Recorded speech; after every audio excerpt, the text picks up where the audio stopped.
know, the YMCA education series is free and open to the public, so we encourage you to spread the word and invite family and friends to participate.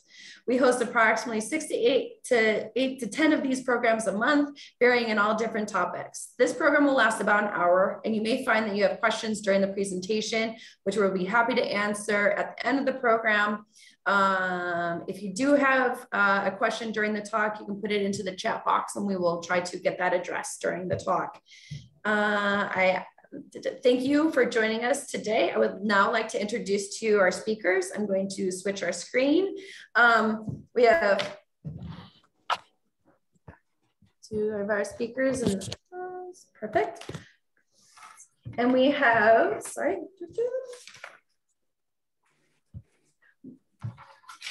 Marilena Tanasescu.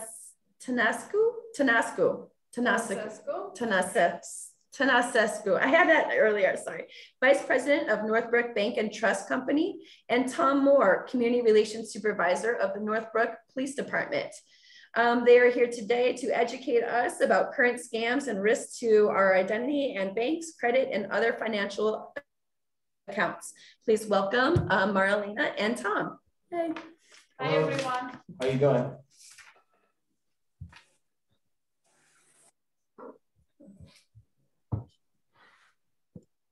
Okay, we'll start out. Let me share the screen.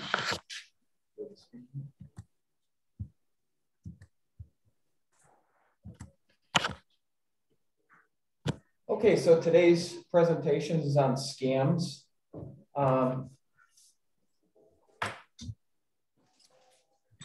Scams in today's society know no boundaries. Anyone can be a victim of a scam.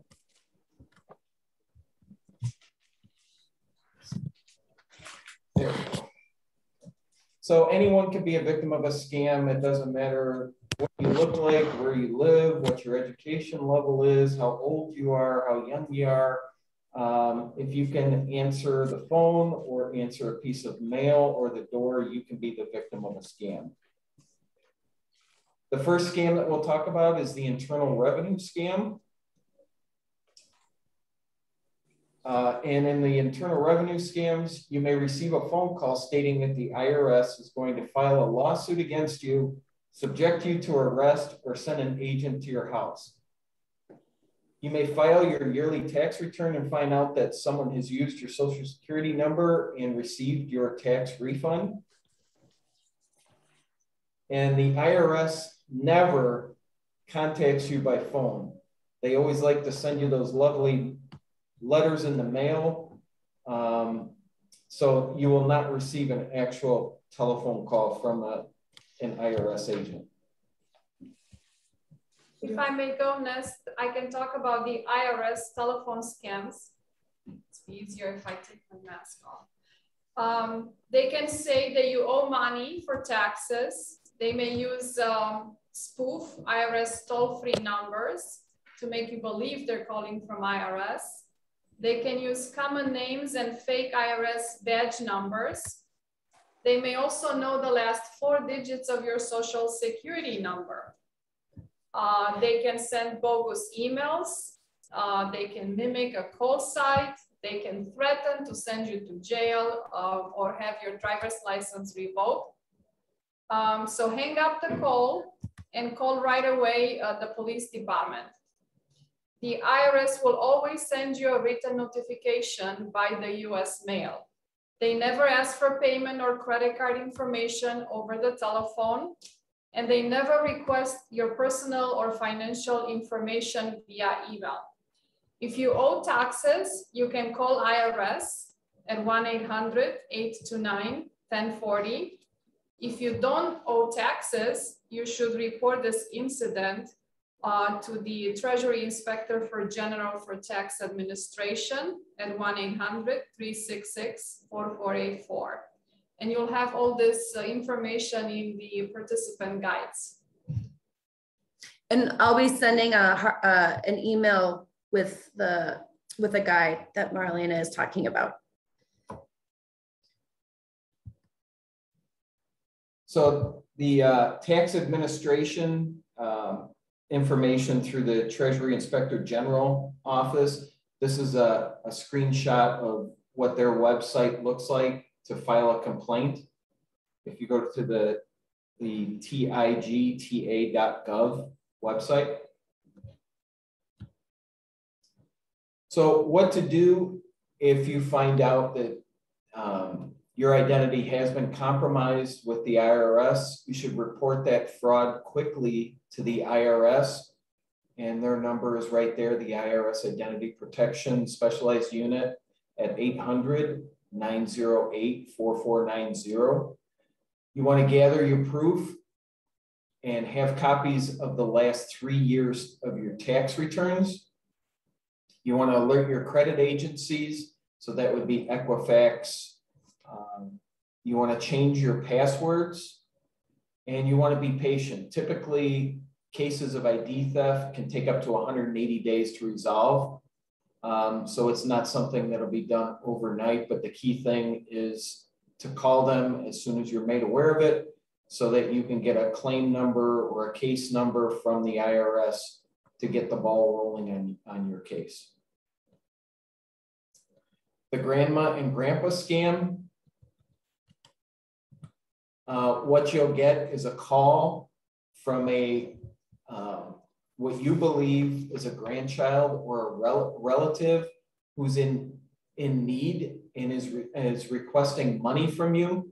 So typically what that'll be is your grandson John was involved in a traffic accident that included injuries. I'm at the hospital right now with him, and they'll ask you either for a credit card information, or they'll ask you to go buy gift cards. The quote victim who is calling you on the other end of the line needs you to send them money by purchasing green dot cards or gift cards.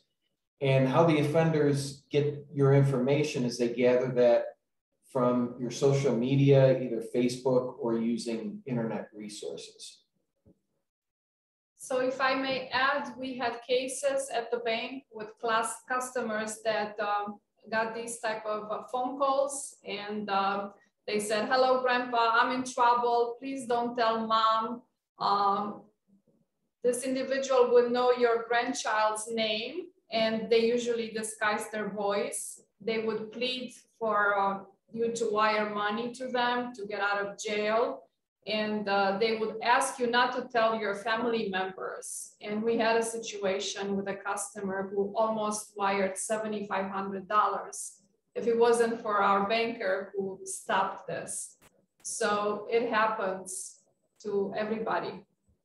Yeah, it happens quite a bit. So what we tend to tell people is, if you have grandchildren or nieces and nephews who are in college or away at school, come up with some type of code word between you. So, you know, say you get that call in the middle of the night, you're half asleep, you say, "Okay, Johnny, what was, you know, the dog's name Brandy? What did Brandy do today? Was Brandy a good girl today?"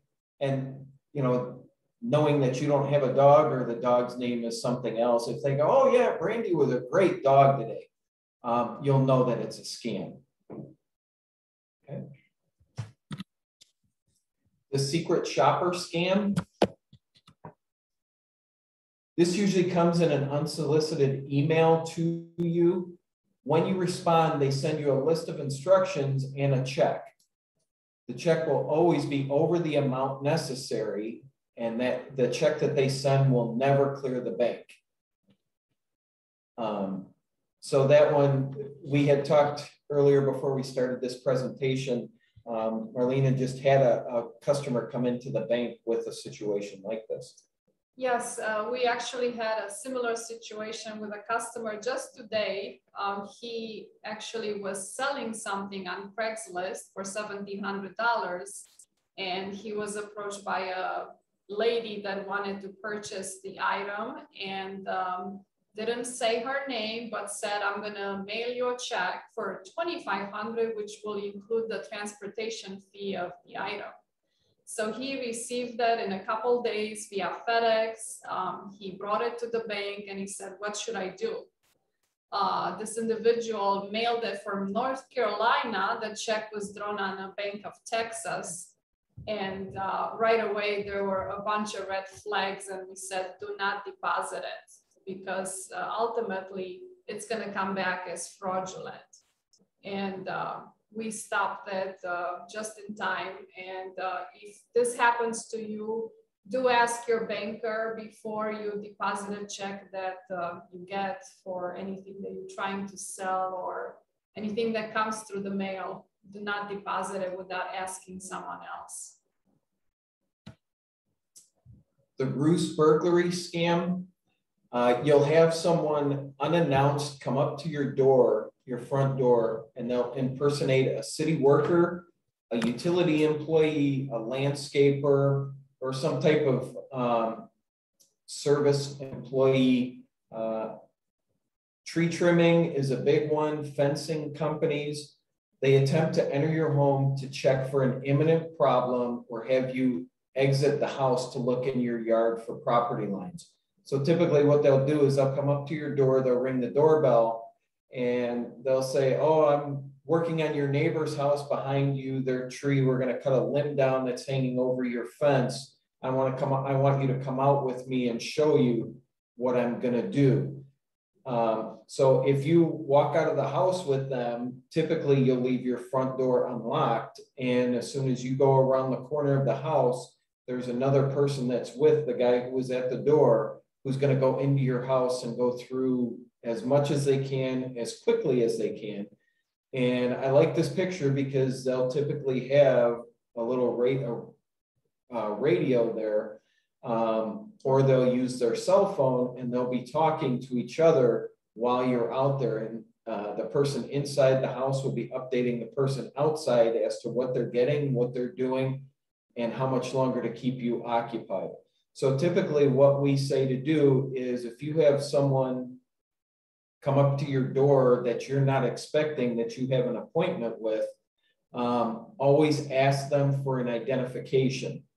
So anytime a village employee, whether it's a police officer, a firefighter, a public works person, even someone from ComEd or NICOR, they will not have a problem with you asking them for their identification. It should be readily visible on their vest or on a neck chain. And if you have any questions at all about the legitimacy of their cards, please feel free to call the non-emergency number of the police department, which is 847-564-2060. Press 0, and that'll go right through to our communications center. And just tell them you have a suspicious person at your front door that you did not expect, and they'll send an officer out who can verify that the person is who they're reporting to be. And I guarantee you, if you do that, the person who's not legitimate is going to immediately go back down to the car, which is on the street or in your driveway, and they're going to leave right away when they know the police are coming. So some of those scams that we've seen are driveway seal coatings, roof repairs, gutter repairs, landscaping issues, tree trimming issues. We've had them report to be like from the water department of the village, and they need to come in and go down into your basement and check your water pipes. Like I said, if it's a legitimate person and they're asked for their IDs, you should always check for their IDs. A legitimate person conducting legitimate business will not have a problem with you asking that question. Phony charities. This is a big one that we get asked. The Northbrook Police Department never solicits for donations. Another one that we get is disaster relief scams, and you probably hear that on the news and the radio to be sure that you do your due diligence on verifying that relief scams are in fact legitimate businesses. Before you donate, check to see if the charity is legitimate. Do your due diligence before you send anybody any information. A couple of the websites are there, charitywatch.org and charitynavigator.org. And you can also go online and check to see if they are tax exempt using the IRS website, or you can call the Attorney General's office. So if I may add to this, what are some of the red flags, signs of a charity scam? They will refuse to provide information when you ask them. They won't provide proof that they are that this contribution is tax deductible. They would mimic name of another organization and thank you for a pledge that you don't remember making. So charity scammers, they will pressure the victim to donate immediately, and they would ask you to donate via cash or a wire transfer. They will ask you for your account number, your routing number, and they will also guarantee sweepstakes winning in exchange for a contribution. So you should always ask them their information, do your research, look them up online, and call them back. Ask the following from the paid fundraiser: name of the charity and the percentage of your donation that will go to the charity. And then you can contact the charity directly.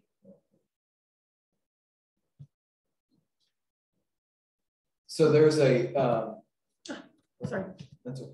The AARP, if you go to their website, aarp.org, you can look up a fraud map and you can see how many incidents have been reported to the AARP as far as fraud from charity type scammers. Technical support scams. In our day and age, this is quite prevalent. So how does this scam work? You get a phone call from someone claiming to be Microsoft or another computer company. I know the one from Best Buy is a big one that they use. They say that they've identified a virus in your computer. They ask you to go to your computer to perform a series of tasks or for you to give them remote access. By doing this, they may change settings in your computer, making your computer more vulnerable. They may ask you to enroll in a computer maintenance program or install software that can steal your passwords. So you never want to give anybody access to your screen unless you know absolutely who they are. And that's all in an attempt to have you purchase worthless products or gain access to your credit or banking information. In a recent Northbrook case, the victim was contacted one day to sign up for a maintenance program, which the victim did for his computer. A few days later, another person called the victim to reimburse him for the maintenance program, but wanted access to their computer to send him the refund. So basically, when he gave them their information and got the information for that refund, that scammer had access to all of their bank accounts and was able to do a transfer electronically out of the victim's accounts into the scammer's accounts. And because they gave that information willingly, there was not too much that the police department could do on it. So I can add to this, tips for avoiding telephone scams. You should be suspicious when somebody is pressuring you to give your account information, your routing number, to wire funds to them. Pay attention to warning signs. If the caller claims there is an emergency, check out the number that that person is calling you from.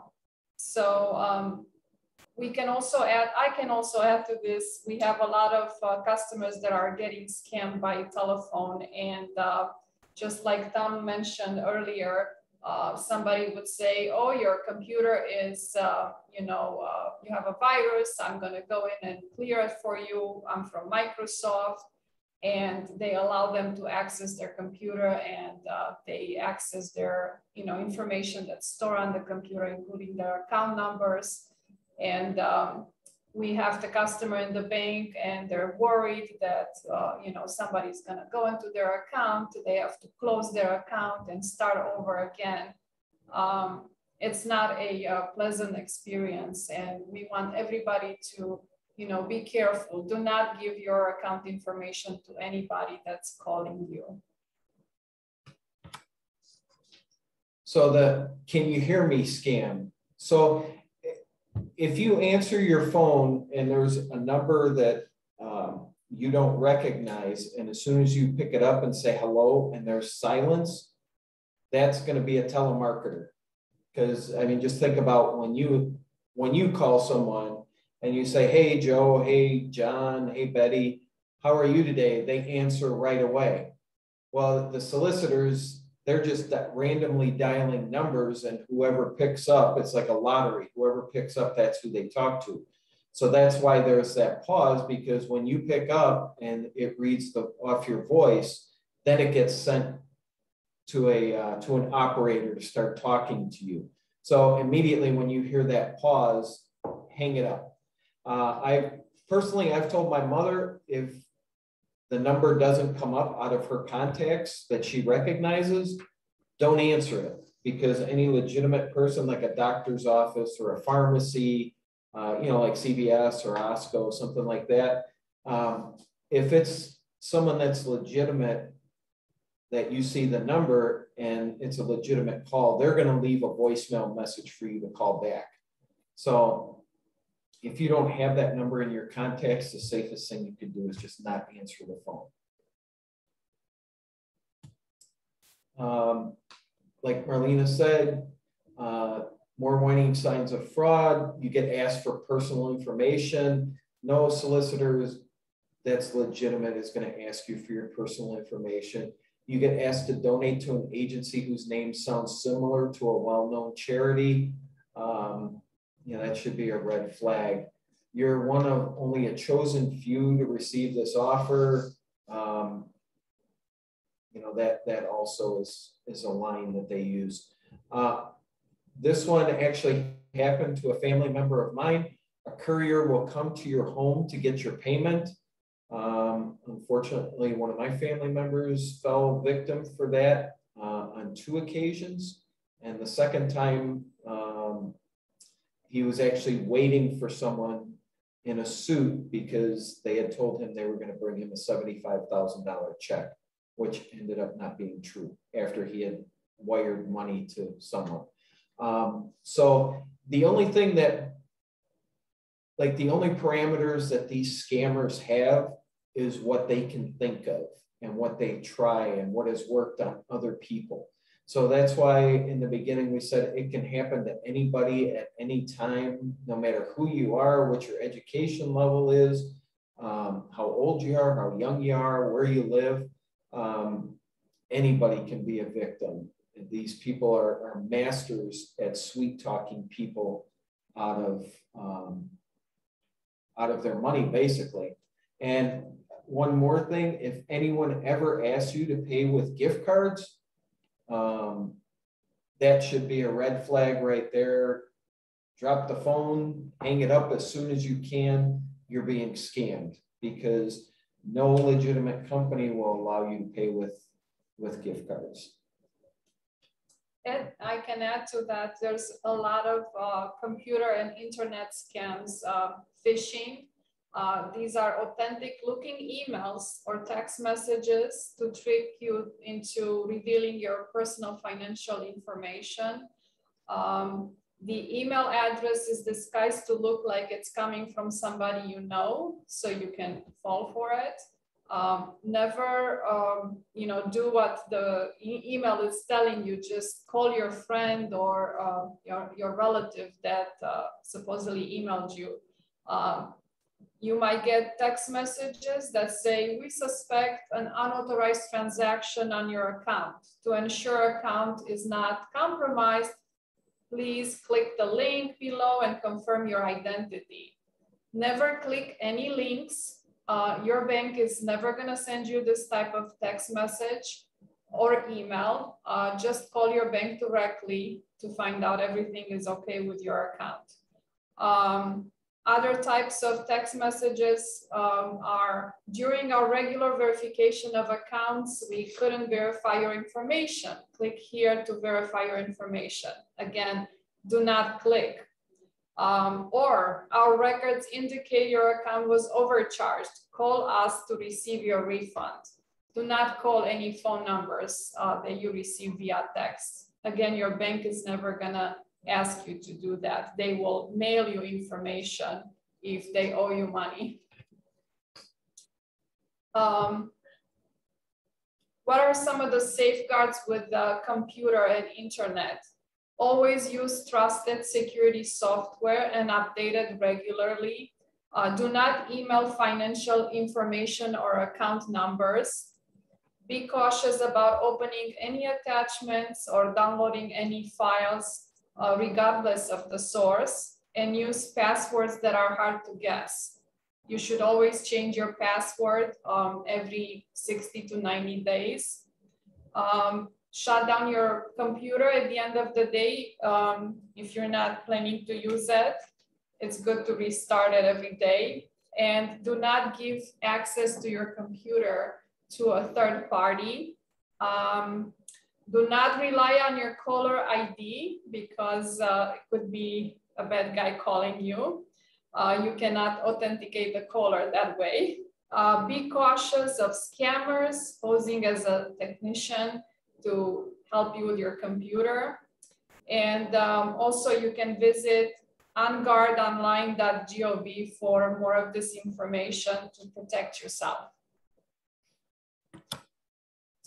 So if you do become a victim of fraud or a scammer, call the police. We're here to help you. We're not going to judge you. Like I said, victims of scams or frauds happen every day to all kinds of people. We're not here to judge you. We're here to help you. So call us right away. You may need a police report to help you prove that you were a victim.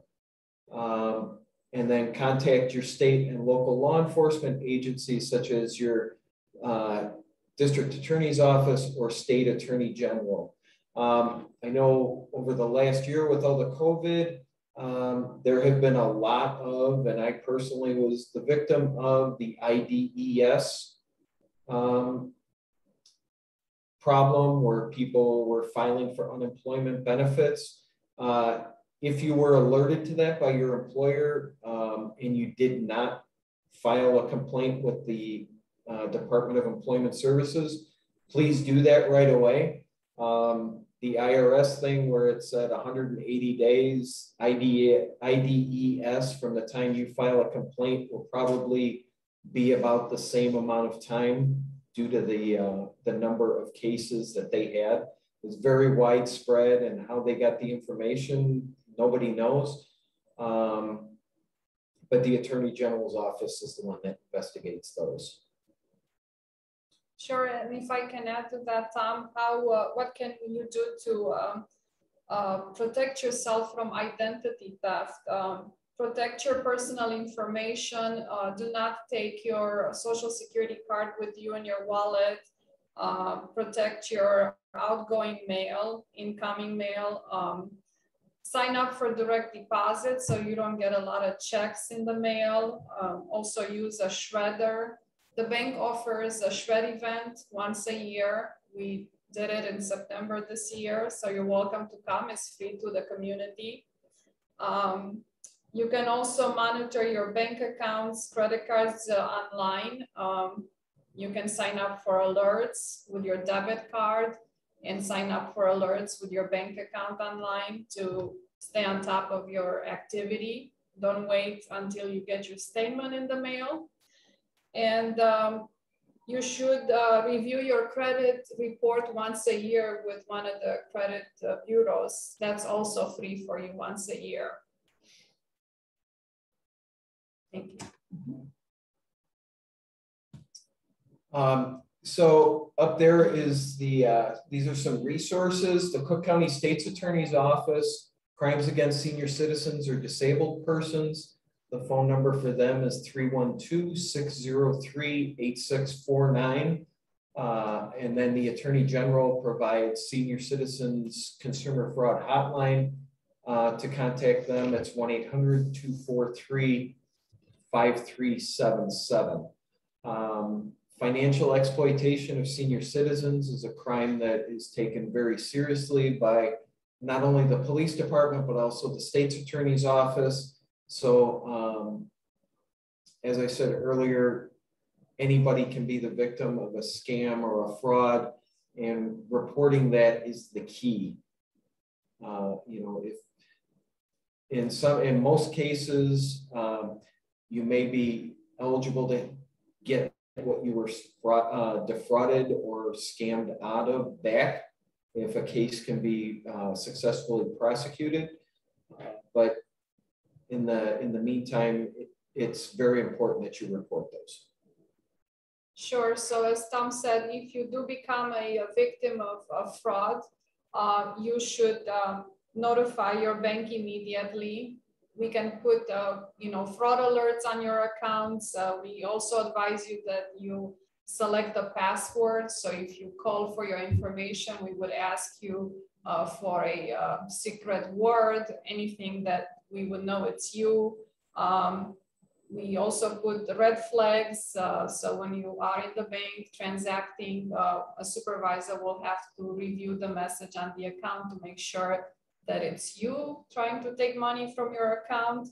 We also advise you to, you know, file a report with the police department if you are the victim of a fraud, and also place a freeze on your credit bureau so you can contact the credit bureaus to do that, and just request, like I said, once a year, a copy of your credit report to make sure that there are no unauthorized accounts that are opened in your name.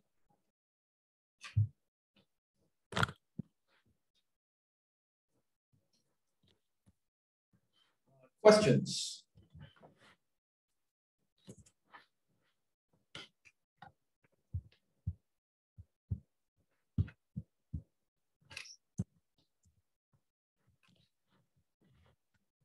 Like that Norman Rockwell painting. I'm like, hello.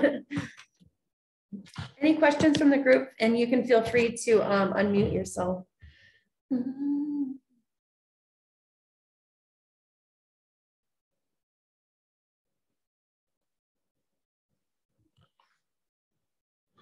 And just to let you know, if there's no questions from the group, I will be emailing a resource guide to everyone on this call that registered.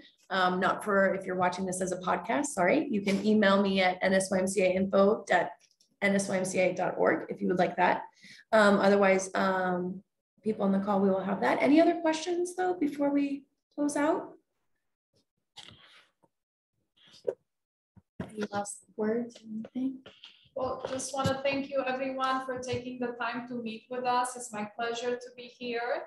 If you have any questions or want to reach out to me, again, my name is Mirolena Tănăsescu with Northbrook Bank and Trust. My number is 847-418-2823. And I'm located on Shermer and Waukegan, not too far from here. Thank you.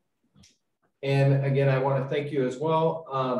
I guess the biggest thing I would hope that our presentation imparted to you is, if you do get a call from someone that you don't know requesting either your financial information or asking for any type of funds from you, that you would call or verify on the internet or with a family member before actually giving any information.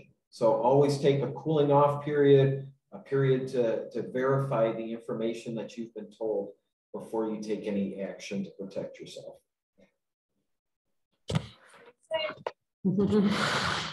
Right. That concludes our YMCA Education Series presentation. On behalf of the North Suburban YMCA and our YAS series, we thank you for supporting our organizations and programs like these.